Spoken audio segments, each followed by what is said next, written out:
Welcome to Outlook 2013 Calendar Basics. I'm Trainer Lori. What calendar basics? Getting to know the interface, setting up a meeting or appointment, and sharing a calendar. This is the Outlook interface. You can see the folder pane is on the left, and here's my calendar. In fact, there's multiple calendars available. Here's the ribbon, and this is where you can make all kinds of changes, and the quick access toolbar. Make sure that you're on calendar to be able to see the calendar. If you want to see it by day, work week, month, you have that option under View. You can see this is the daily view. This is a work week. That means no weekends. This is the week. That means it does show weekends. And then the monthly view. Not a lot of information. This is good if you're going to schedule something and you want to see what days might be free. You can also change the time scale. So you can have, for example, where it shows 5 minutes per line, and that would give you the most detail available, or you could show 60 minutes per line. And you can see here it shows the least amount of detail, but you can have more options. You'll be able to see more in one screen. To schedule an appointment, you have two options. One is to double-click on the day that you want to schedule the appointment for. The second option is to go to Home, New Appointment. Or if you're in Calendar, just hit Control-N for New.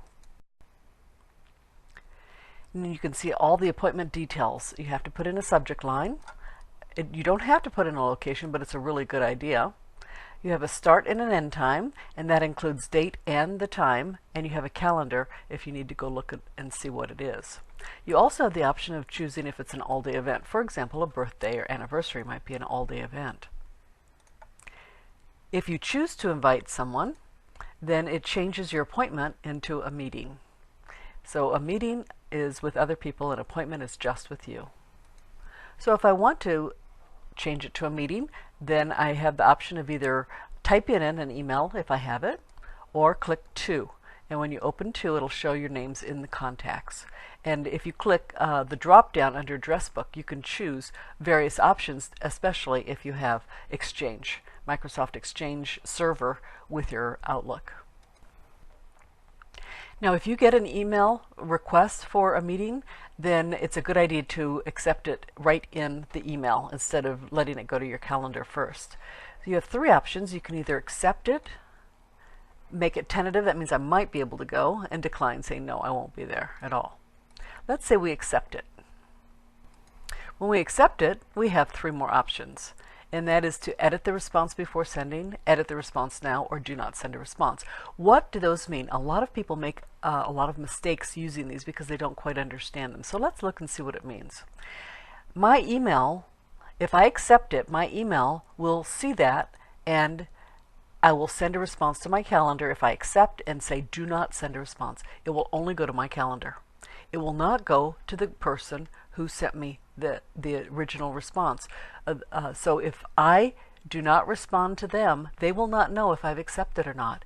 And if nobody has responded, they may cancel the meeting, and they may not send you a cancellation because they didn't think that you were going to attend. So I would never use that. Please do not use do not send a response. In fact, some organizations have actually turned that off so that people can't use that. Now, if you choose Send the Response Now, it will not only go from your email into your calendar, it will also go to their calendar, and it will let them know that you have responded. And if you choose to, you can edit the response before sending. That means that you will actually send them an email as well. So your calendar will be sending the message to their calendar, and they will also get a response in their email. So please don't use the bottom one, but choose one of the top two options under Accept. Now, if it's time for you to do something, you'll get a calendar reminder, and you can choose to dismiss all of your reminders, or you can choose to snooze. Say, oh yes, I want to do that, but I don't want to do it right now. So you can choose when you want your reminder. For example, if you need to go someplace, then you might want a reminder 30 minutes ahead of time if you have to actually drive there. But if you're just walking across the hall, you might just want a 5-minute response so that you can get all your things together before you go to the meeting. You can also email a calendar under Home Email Calendar, and it will turn your your calendar into an email and it will be attached.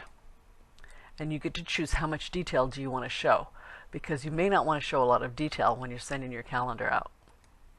You also have the option to attach an item and from an email itself. That's all the time we have this time. I hope you enjoyed it. If you like it, please subscribe to the Trainer Lori channel.